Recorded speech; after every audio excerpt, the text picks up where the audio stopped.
안녕하십니까, 최희종입니다. 2016년 12월 2일 외 시작합니다. 더불어민주당, 국민의당 그리고 정의당 이 야 3당이 다음 주 금요일 12월 9일에 박근혜 대통령에 대한 탄핵소추안을 표결 처리하기로 합의했습니다.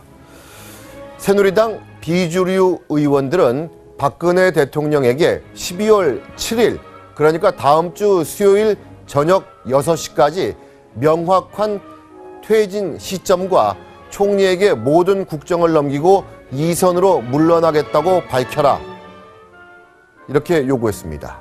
그러지 않으면 탄핵 표결에 참여하겠다고 덧붙였습니다.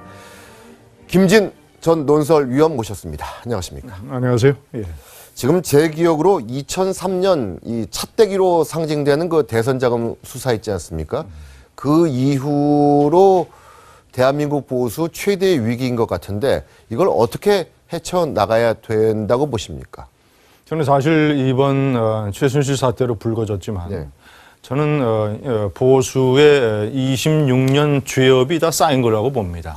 2003년 차떼기도 대단히 그 중요한 잘못이었지만 더 거슬러 올라가서 저는 이제 지금까지 한국 보수 세력의 대표적인 죄업을 한 4가지 정도로 꼽고 있습니다. 그러니까 원죄가 한 4개 있는 것인데 가장 큰 원죄는 1990년의 3당 합당입니다. 그러니까 시청자 여러분께 다소 이제 이해를 돕기 위해서 설명을 드리면 1987년에 대통령 직선제 개헌을 했지 않습니까? 그렇죠. 그래서 그해 대통령 선거를 치렀고 그 이듬해에 국회의원 선거를 치렀는데 여소야대가 됐습니다. 1988년도에. 그렇죠. 1988년도에 노태우의 민주정의당, 그리고 김대중의 평화민주당, 김영삼의 통일민주당, 김종필의 신민주공화당, 이 4당 체제가 됐습니다. 그렇죠. 여소야대가 됐어요. 국민은 대통령은 노태우 대통령을 뽑아주고 총선에서 국회는 여소야대를 만들어 놨는데 국민의 뜻도 물어보지 않고 이 보수 세력이 민정당, 노태우의 민정당, 김영삼의 통일민주당, 김종필의 신민주공화당이 3당이 일종의 야합을 통해서 1990년에 3당 합당을 해버렸습니다. 그렇죠. 이건 국민의 뜻을 물어보지도 않고 완전히 정치판을 바꾼 거죠. 총선 결과를. 근데 이 3당 합당의 결과가 대한민국 정치사에 상당히 비극적이었습니다. 우선 첫째는 뭐냐면 이념적으로는 보수 세 세력이 합쳐가지고 진보 세력을 한쪽 코너를 몰았어요. 그리고 지역적으로는 영남과 충청이 합쳐서 호남을 완전히 국토의 한 구석으로 몰았습니다. 그래서 사실은 대한민국의 지역 감정이 그때서부터 대규모로 악화됐습니다. 그리고 이념적으로도 보수와 진보의 갈등이 대단히 첨예하게 악화됐고 그 다음에 아주 격렬한 전국적으로 시위가 벌어졌지 않습니까? 우선 이것은 그런 어떤 국민의 뜻을 무시한 것도 있지만 목적을 위해서는 수단 방법을 가리지 않아도 된다라는 것을 한국 사회에서 아주 공개적으로 천명을 해버렸어요. 그러니까 잘하는 세대들에게 아주 안 좋은 겁니다.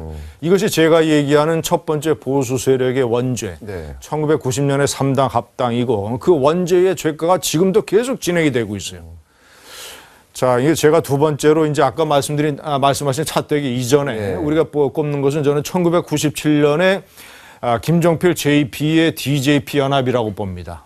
첫 번째도 연합이고 두 번째도 연합이네요. 그렇죠. 자, 보십시오. 3당 야합을 3당 합당을 해서 야합적 형태로 그런 식으로 만들어 놓으니까 자, 이제는 진보 세력에서 역공을 했습니다. 김대중 대통령의 진보 세력에서 자, 그렇다면 우리도 수단과 방법을 가리지 않고 집권하겠다. 그래서 보수의 상징이라고 할 수 있는 이른바 유신 본당. 김종필 세력과 전격적으로 DJP 연합을 했지 않습니까? 그렇죠. 자, 그런데 그것을 만든 주요한 원인이 사실은 이회창 후보의 일종의 우리가 얘기하는 나블리스 오블리제라고 있지 않습니까? 사회 지도층의 도덕적 의무. 이것을 무너뜨린 가장 대표적인 경우가 이회창 후보 세력이거든요. 일국의 대통령이 되겠다는 사람의 아들 2명이 석연치 않은 이유로 군대를 가지 않았습니다.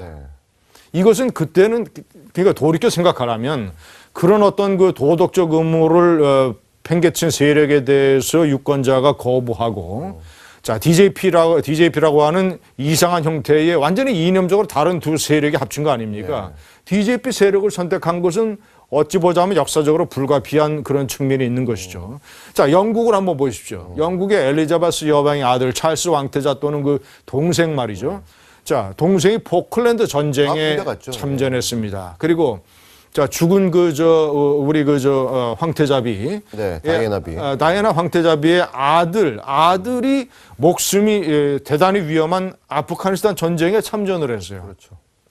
이 나라는 대통령 되겠다는 사람이 아들 2명이 군대를 안 갔습니다. 이 보수층의 나블리스 오블리제의 상징적인 사건이다. 방기라고 하는 것은 그대로 이어져서 한번 보십시오. 이명박 대통령 때 무슨 일이 벌어졌습니까? 천안함 피격 사건이 2011년 11월 달에 벌어졌는데 연평도 피격 사건이 말이죠. 연평도 섬마을이 불타는 장면이 텔레비전에 생중계됐어요. 그 생중계되는 것을 보면서 청와대 지하 방카에서 무슨 일이 벌어졌습니까? 방카에서 비상대책회의를 했잖아요. 예. 한국의 국가수뇌부가 방카해에서 연평도 피격을 어떻게 해야 되느냐를 논의하는데 대통령 군대 안 갔다 와. 총리 군대도 안 갔다 와. 국정원장 군대 안 갔다 와. 이 나라의 국가수뇌부가 전부 군대를 안 갔다 왔어요. 그렇죠. 그렇네요. 그때 그랬죠. 최앵커, 우리 그 이스라엘 있지 않습니까? 이스라엘의 한때 페레스 대통령, 네타냐후 총리, 바라크 국방장관 체제가 있었을 때가 있습니다. 자, 다 전쟁으로 무운을 쌓은 사람들이죠. 한번 제가 시청자들께 비교를 한번 해드리겠습니다. 페레스 대통령은 그 유명한 그 1976년에 엔테베 그렇죠. 구출 작전, 엔테베 공항 구출 작전의 특공 작전을 지휘한 지휘했던 사람이죠. 국방장관이에요. 국방장관. 페레스가 당시에. 그렇죠. 예. 자, 총리 네타냐후는 4년 전에 1972년에 벤구리온 공항 인질 사태라는 게 있었습니다. 인질을 구출하기 위해서 작전을 벌인 특공 대원이었어요. 맞아요. 네타냐후는. 바라크 총리는 그 특공대 작전을 지휘한 특공대 사령관이었고 대통령, 총리, 국방장관 3명이 완전히 목숨을 걸고 특공 작전에 참여했던 사람들입니다. 이런 나라의 국가 지도부니까 아랍을 상대로 해서 4번이나 전쟁을 이기고 지금도 수많은 안보 위협 속에서 버텨나는 거 아닙니까? 이스라엘보다도 더 위험한 상태에 처한 이 나라가 분단 대치 국가의 국가 지도부가 대통령, 총리, 국정원장 전부 다 군대 안 갔다 왔어요. 자, 지금 말이죠. 새누리당에서 비상대책위원장으로 유력하게 거론되는 사람이 누굽니까? 김황식 전 국무총리예요. 만약에 탄핵안이 가결이 되면 12월 가결이 되면 황교안 총리가 대통령 권한대행을 맡게 됩니다. 자, 그러면 대통령은 물러나고 이 나라의 양대축이 누가 되냐면 대통령 권한대행과 여당인 새누리당의 비상대책위원장이 되는 거예요. 그렇죠. 두 사람이 다 군대 안 갔다 왔어요. 김황식 총리가 새누리당의 비상대책위원장이 된다면 이 나라 가장 지금 북한이 핵 개발을 해서 유엔이 지금 대대적인 제재안을 의결했지 않습니까? 내년에 대통령 선거 국면에서 북한이 어떤 도발을 저지를지도 모르는 이런 위험천만한 상황에서 분단대치 국가의 양대 쌍두마차라고 하는 사람들이 전부 지금 군대에 갔다 오지 않은 그런 상황이 될 판입니다. 그래서 내가 김황식 전 총리는 인격적으로도 훌륭하고 그렇죠. 대법관 출신으로서 전관 예우도 없고 재산이 이 사람은 20억이 안 돼요. 12억인가 3억밖에 안 됩니다. 그 많은 저 대법관 무슨 검사장 출신들 40억, 50억 1년에 버는 사람들 얼마나 많지 않습니까? 그런 인격적으로 훌륭한 사람이지만 그래도 저는 이런 분단 대치국가에서 이 나라를 이끄는 쌍두마차로서는 안 된다. 나블리스 오블리제의 전형적인 실패 케이스가 이회창 후보였고 그것 때문에 DJP라고 하는 기형적인 권력이 탄생을 해서 결국 3년 반 만에 쪼개졌지 않습니까? 그렇죠. 그것도 쪼개졌죠. 제가 JP에 대해서 기회가 있을 때마다 역사적 평가를 비판하는 이유 중에 하나가 도대체 연합을 했으면 그럼 본인의 보수 이념, 안보 이념을 관철시켜서 김대중 진보 정권이 북한 문제나 안보 문제에 있어서 일탈하는 거를 막아야 될 거 아니에요. 2000년 남북 정상회담을 위해서 본인의 노벨상 평화상 수상을 위한 그런 여러 가지 목적 중에 하나로 북한에 4억 5천만 달러를 주는 일이 JP 총리 때 벌어졌던 거 아닙니까? 그렇죠. 결국 그래서 나중에는 이제 대북 정책을 둘러싸고 임동원 통일부 장관 문제를 둘러싸고 결국은 3년 반 만에 파경했잖아요. 이제 파경된 거죠. 파경했잖아요.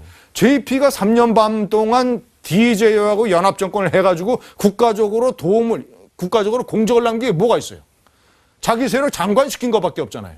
그래서 저는 이것이 이것이 보수 세력이 가지고 있는 저 두 번째 이 원죄라고 봅니다. 세 번째는 세 번째는요. 저는 세종시 이 모든 걸 합쳐도 세종시만큼 잘못한 게 없어요. 아, 세종시는 말이죠.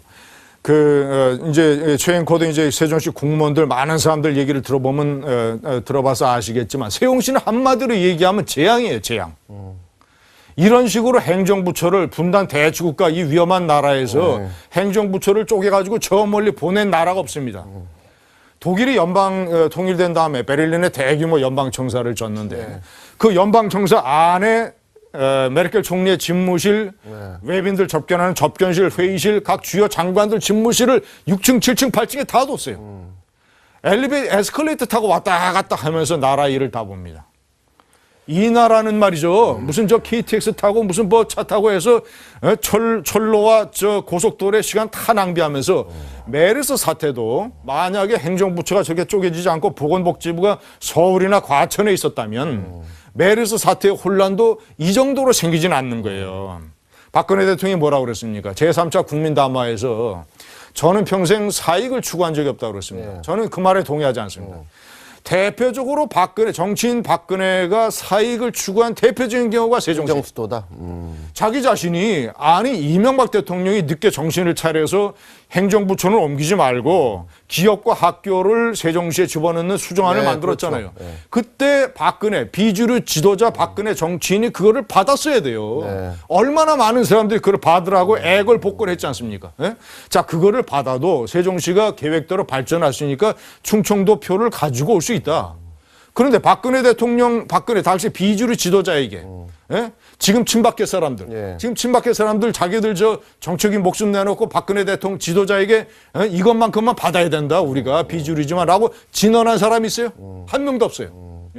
김무성 대표가 지금 많은 비판을 받고 있지만 그래도 김무성 대표는 당시 그렇죠. 박근혜 대통령과 대척점에 있는 사람으로서 세종시 수정안을 받아야 된다 국가를 위해서 그렇게 주장을 해서 박근혜 대통령과 결정적으로 사이가 벌어진 거 아닙니까? 그렇죠.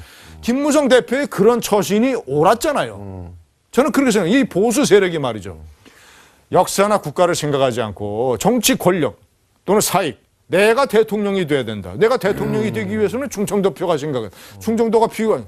아니 그저 뭐라 그랬는지 아십니까? 많은 사람들이 거의 애걸복걸하다시피 세종시의 행정부처가 쪼개서 가서는 안 된다라고 했는데 말이에요. 버젓이. 아니 화상회의 하면 되지 않습니까? 중소기업도 화상회의를 하면 망하는데 국가 일이 화상회의로 돌아갑니까? 그래서 지금 제대로 화상회의 합니까? 자, 세 번째는 이 정도 하고 네 번째로 넘어가시죠. 최순실 사태는요. 최순실 사태는 이 모든 게 다 복합적으로 작용을 해서 결국은 완전히 저 화산으로 폭발한 겁니다. 이 보수 정치에 사익을 추구하는 거. 대통령은 3차 국민담화 때 자기는 사익을 추구하지 않았다고 했습니다. 제가 한탄하는 것 중에 하나가 말이죠. 자, 대통령이 됐다. 대통령이 됐으면 어떻게 돼요? 역사와 국가를 생각하고 자기 세력이나 자기 안한 사람보다는 그런 식으로 해야 될 거 아니에요. 얼마나 많은 사람들이 처음서부터 인사 제대로 해라. 대통령 당신이 아는 사람 수첩에 적어놓는 사람만 골라 쓰지 말고 국가를 위해서 인재를 광범위에 등용을 해라 말이지. 얼마나 많은 사람들이 조언을 하고 주는 사실 그 부분과 관련해서는 우리 언론도 뭐 중앙일보도 그렇고 조선일보도 그렇고 뭐 TV조선도 그렇고 할 얘기가 있어요. 우리가 언론이 문고리 3인방 끊어라. 인사 제대로 해라. 얼마나 말 많이 했습니까? 얼마나 지적 많이 하고. 안 듣는데 방법이 없어요. 아주 그 귀에 솜을 박아놓고 안 들었어요. 박근혜 대통령. 정말 이제 언론이 그 부분은 할 말이 있습니다. 할 말이 있어요. 진짜 지적 많이 했습니다. 저도 많이 얘기하고 또 지적 뭐 많이 모든 했어요. 언론이 모든 언론이 그것만큼은 정말 인사는 이런 식으로 하면 안 된다고. 하면 안 된다고. 얼마나 많이 얘기했습니까? 아니 안 듣는 거예요. 근데 안 듣는 비밀이 지금 밝혀졌지 않습니까?